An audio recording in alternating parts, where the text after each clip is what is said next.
From Australia, this is the Wireless Institute of Australia with the weekly news service.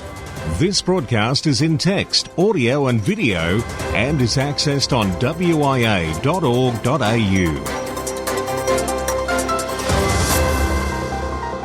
Hello there, I'm Graham, VK4 Baker.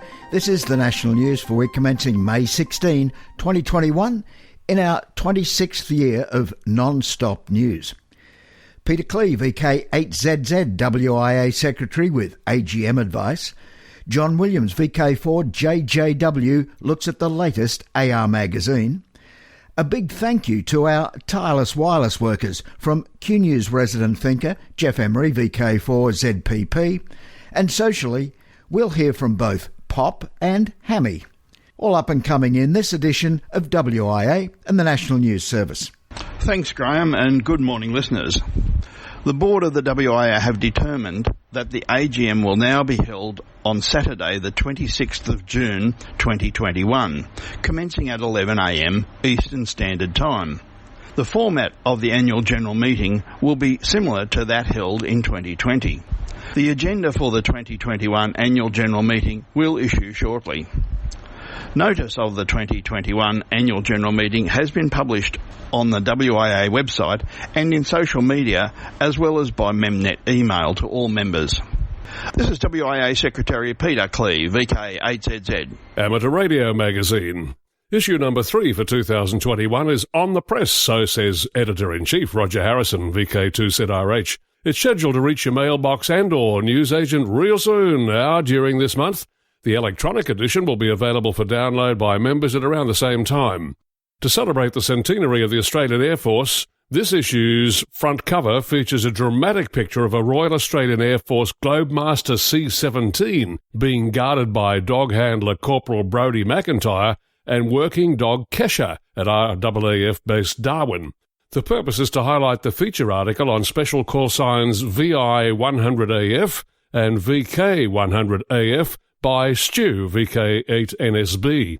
The photograph was provided by AF 2021 and permission to use it granted by the Australian Defence Force. In addition, this issue of Amateur Radio Magazine, the only magazine for Australian amateurs, includes a good dose of technical articles and other features. The enduring issue of antennas is well covered in this issue. Firstly, we have part 1 of a series titled Unravelling the Mysteries of Connecting Radios to Antennas by Brian Clark, VK2GCE, while Luigi DeStefano, VK3AQZ, launches his digitally controlled antenna tuner project. In addition, Dale Hughes, VK1DSH, and Dimitrios Savakis, VK2COW, give us the lowdown on long-range wideband digital transmissions, with some practicalities on putting a low-RA station together.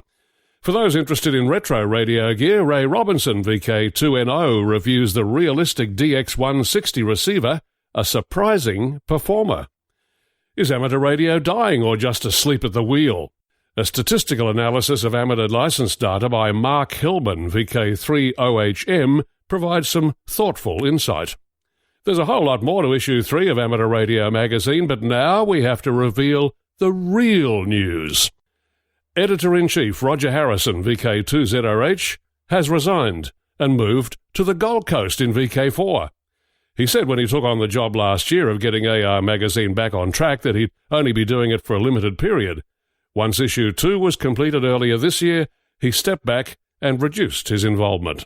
Now he's off to ride the roller coasters in the Gold Coast Adventure Parks and whatever else there is to do in southeast Queensland. In leaving, Roger thanked all those who lent a hand in producing the magazine.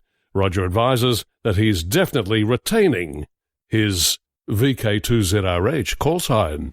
Now, discussion point with Jeff Emery, VK4ZPP, who's been doing a bit of thinking.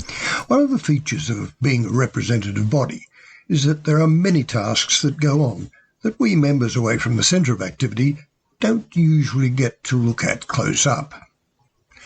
Within our clubs there may be websites and social media accounts to administer, along with the usual functional and statutory tasks that pertain to any club. Reporting to the membership as well as regulatory bodies such as the Sporting Code Administration and the Registrar of Incorporated Associations are necessary to keep a local branch going. With radio clubs associated with the Wireless Institute of Australia, it is just a matter of keeping up the details on the WIA web and recording the membership details to obtain the discount-priced club insurance, pretty much. Obviously, depending on your club size and activities, there might be much more behind-the-scenes organisation. The WIA represents the whole Australian amateur cohort in the administrative structure that starts with the United Nations, through the International Telecommunications Union to the International Amateur Radio Union, and thence to the Region 3.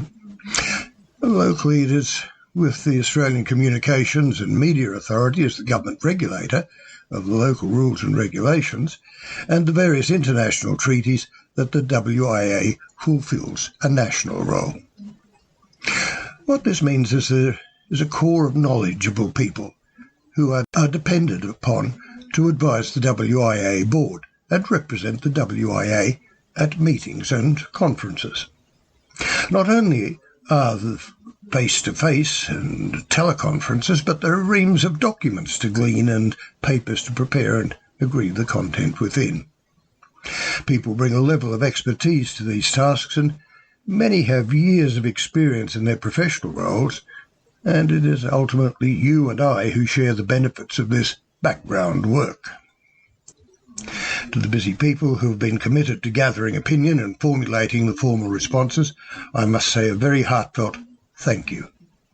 Your work has not gone unnoticed, and the late nights and conferences are appreciated by your fellow amateurs. Thanks, Jeff, VK4ZPP. And for those of you in the VK4 area, don't forget you'll hear Jeff every week on Q News. On the education scene, we're thinking of you down there at Reist with the next foundation training and all licence assessments day. It's going to be held next Saturday, May 29, so good luck to all those hopefuls. Across Australia from VK1WIA, you're tuned to the WIA National News Service. In Adelaide, South Australia, it can be heard on 476 kHz lower sideband at 9 a.m. on Sunday mornings. I'm Steph, VK5FQ.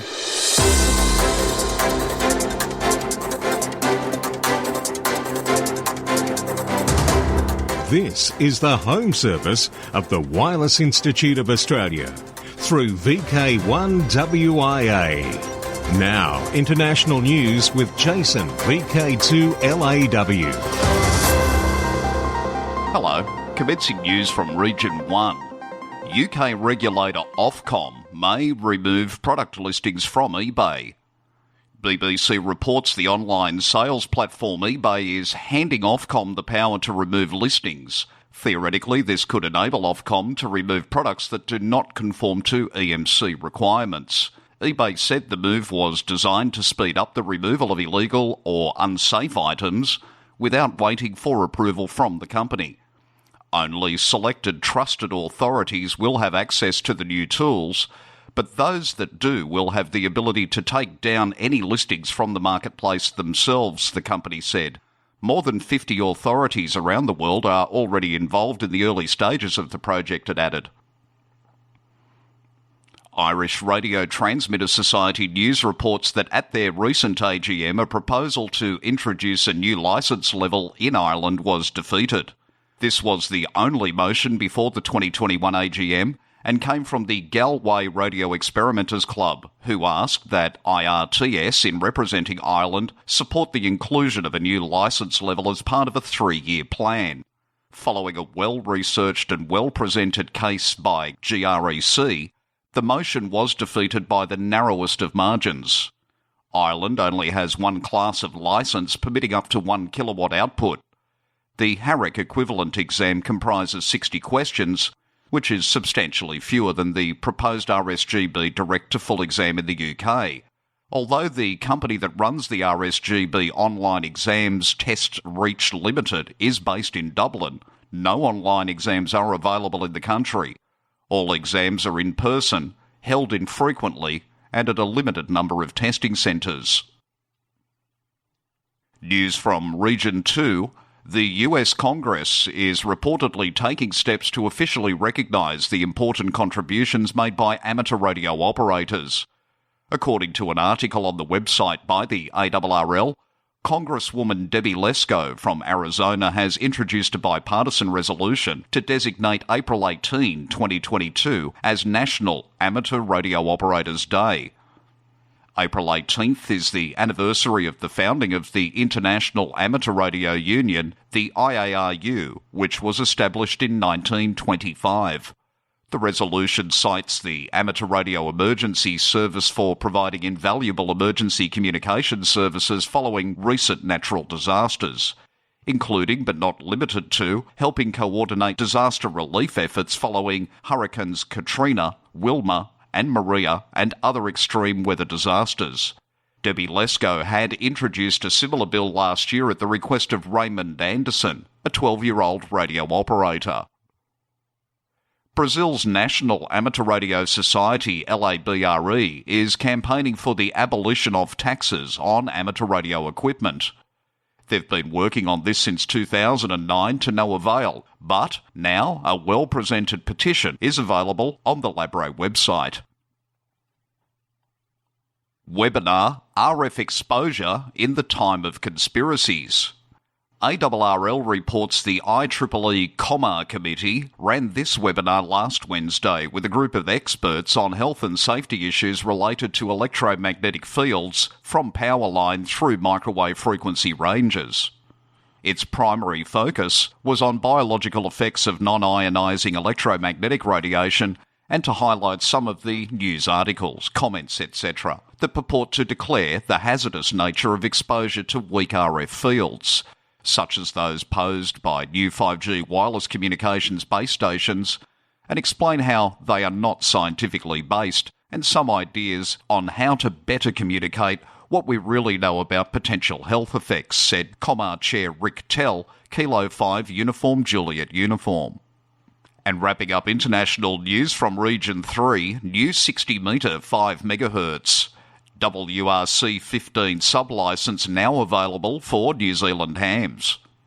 Following the end of the 2-channel 60 metre New Zealand trial in 2020, as previously broadcast on the news you can trust from your WIA, that Bob ZL2CA had been successful in obtaining clearance of the new WRC 15 amateur secondary allocation of 5351.5 to 5366.5 kHz.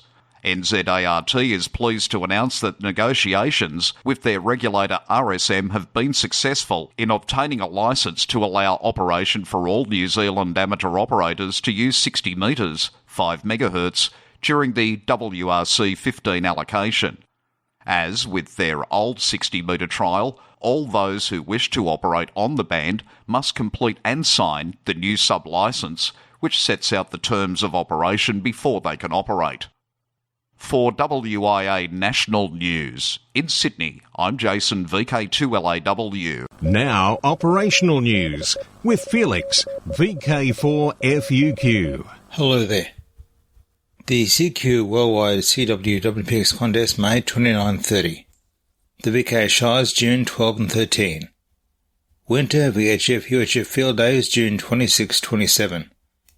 IAR UHF World Championship July 10-11. Trans-Tasman Low Band Contest next contest July 17 and has the aim of encouraging low band activity between VK and ZL on 160, 80 and 40 metres using SSB, CW and radio PSK.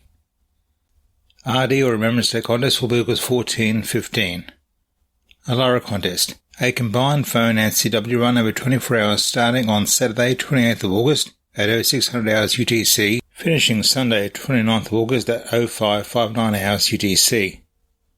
Oceania Contest, voice from 0800 hours UTC Saturday 2nd October to 0800 hours UTC Sunday October 3, CW from 0800 hours UTC Saturday 9th October to 0800 hours UTC Sunday October 10.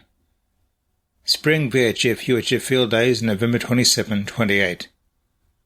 December 4 and 5 160 metres worldwide. December 11-12 10 metres worldwide. DX window. The RAF is flying high to celebrate its 100 years, which took place back on March 31. The Royal Australian Air Force call signs the target are VI-100AF ending May 29, VK1WIA ends August 31. GB0ME has been on the air but concludes today, 16th of May, highlighting awareness of the medical condition ME until the 16th. George is operating GB0ME. Members of the Association of Radio Amateur of the Mexican Republic will activate 3 special call signs to celebrate their club's 61st anniversary.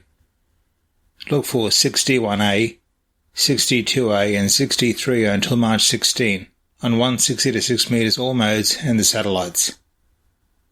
USS Squalus sank in the Gulf of Maine on the 23rd of May 1939. The Maine Ham Radio Society will honour the sub and her crew with a Remember the Squalus event on the 82nd anniversary next Sunday, May 23, using call sign W1S. Spain, QRV as AN5ITU until next Sunday, May 23, celebrating the 76th anniversary of the ITU. Activities on the HF and VHF UHF bands and satellite QO100 using CWSSB, RTTY and the other digital modes. Antarctica operation. Alexei is active as RIO1ANT from Antarctica until May 30 from Russian Progress and Vostok base stations on 40 metres and higher using CW and FT8. Peru. OC200P is QRV during May to celebrate the bicentennial of the independence of the Republic of Peru. Activities on 80 through 10 metres using SSB and FT8. A large number of special event stations are now on the air to commemorate the Tokyo Olympics and Paralympics until September the 5th. Listen and work stations with 8N as the prefix and OLP as suffix. Calls are from 8N0 OLP all the way through to 8N9 OLP. For VK1WIA National News, I'm Felix, VK4FUQ Inningham. From across Australia, you are tuned to the WIA National News Service. Here from VK5, it is transmitted on VK5RLZ repeater on 439.975 MHz at 0900 Sunday morning. I am Alan, VK5, Mike Alpha Kilo.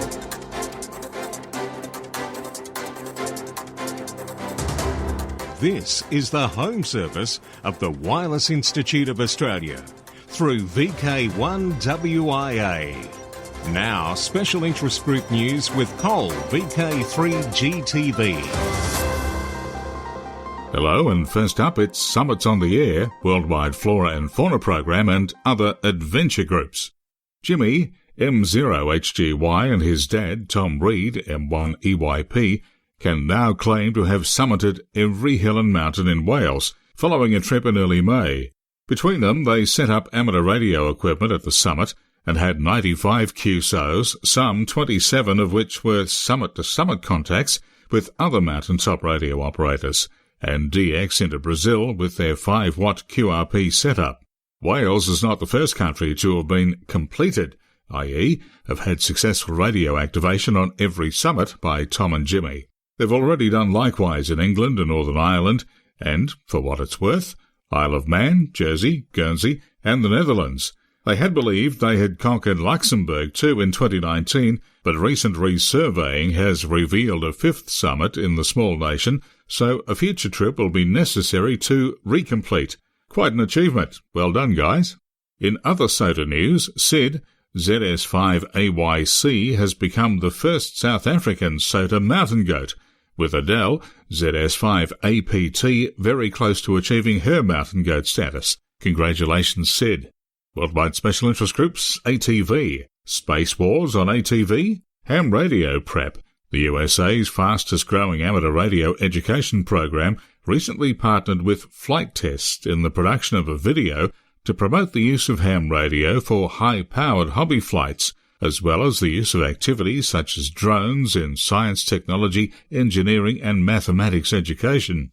The video produced on Flight Test's YouTube channel is titled Laser Gun Battle Between Airplane and Gun Turret and shows the Flight Test crew building a system and plane that allowed the team to simulate when a radio-controlled plane was hit in the air with a laser beam shot from the ground and vice versa. The video is fast-paced, fun, and shows how technology, especially amateur radio, can be used to promote not only the advancement of technology, but also is helpful in advancing STEM education, a service Flight Test provides to educators. The Flight Test video promotes the use of amateur radio for hobby flight operations because ham licenses allow more power and more frequencies than unlicensed use for radio control operations, according to Chuck Geisey, General Manager of Ham Radio Prep. Worldwide Special Interest Groups, Computing. Back in 2018, we first told you about System Bus Radio, which is code and a web-based app that allows you to transmit RF directly from your computer without any transmitting hardware. It works on the principle of manipulating the unintentional RF radiation produced by a computer's system bus by sending instructions that can produce different AM tones. The idea is to demonstrate how unintentional radiation from computers could be a security risk. Recently, the creator of System Bus Radio has uploaded a guide on receiving the generated signals with an RTL SDR. He recommends using an RTL SDR with up converter, balun, and an AM loop antenna. He then shows how he was able to receive the signals from his MacBook Pro M1, noting that he was able to receive audible signals at frequencies between 63 kHz and 5.5 MHz. Worldwide Special Interest Groups, CW. Very High Speed Club's special event active. During May, OZ60 VHSC is commemorating the 60th anniversary of the founding of the Very High Speed Club, VHSC, on May 1st, 1961. These are operators who can copy at 40 words per minute solid for at least 30 minutes, encouraging CW traffic in general and QRQ, high speed, traffic in particular. Some of the 29 original VHSC members are still active. Worldwide Special Interest Groups, Females in Radio. Despite the rapid development of technologies such as smartphones, broadband and others, amateur radio still has a place among its fans. In the past, this kind of hobby was often associated with men, but now more and more women are beginning to use amateur radio to fill their free time. Enter Dr. Nosia Bahari, who says that her interest in amateur radio began in 2010 when she was pursuing her doctorate degree with the need to conduct studies on flora and soil in the Endau Rompa National Park in Bahang. This park lies northeast of Johor, covering an area of approximately 870 square kilometres, making it the second largest national park in Peninsular Malaysia. Dr. Bahari said that she was made to understand that at the time there was no telephone line, especially around the study area, and the only telecommunications medium available would be ham radio. Therefore, she started taking classes and learning the ins and outs of amateur radio, as well as sitting for the exam to obtain her amateur license. Although she'd completed her research years ago, amateur radio has now become her hobby. In fact, her interest is also supported by her husband. Worldwide Special Interest Group's Final Frontier. Spain's National Amateur Radio Society, URE, has announced their satellite ground station has been automated and is ready for the launch of Genesis, ESAT-2 and Hades satellites. The station will automatically record and analyse the telemetry from the Spanish birds, all of them designed and built by AMSAT EA, as well as remote control in the event that actions are necessary once in space, and will be able to receive instructions from Earth to modify its operation, although the satellites themselves implement the intelligence necessary to adapt to adverse circumstances that may occur in space. Worldwide Special Interest Groups, IOTA, OC-166. A team of operators will be active as YB1JYL/7 from Sabuco Island between June 10th and 11th on various HF bands using SSB and FT8. Sabuco is an island in the Sunda Strait between Java and Sumatra with IOTA number OC-166. Worldwide Special Interest Group, Military. Military Radio and the SAS. Friday, May 21st in Bendigo, Barrick, Bendigo Amateur Radio and Electronics Club are holding their May meeting.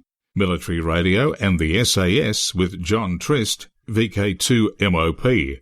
John served as an SAS patrol signaller and instructor and will provide a very informative presentation on military radio.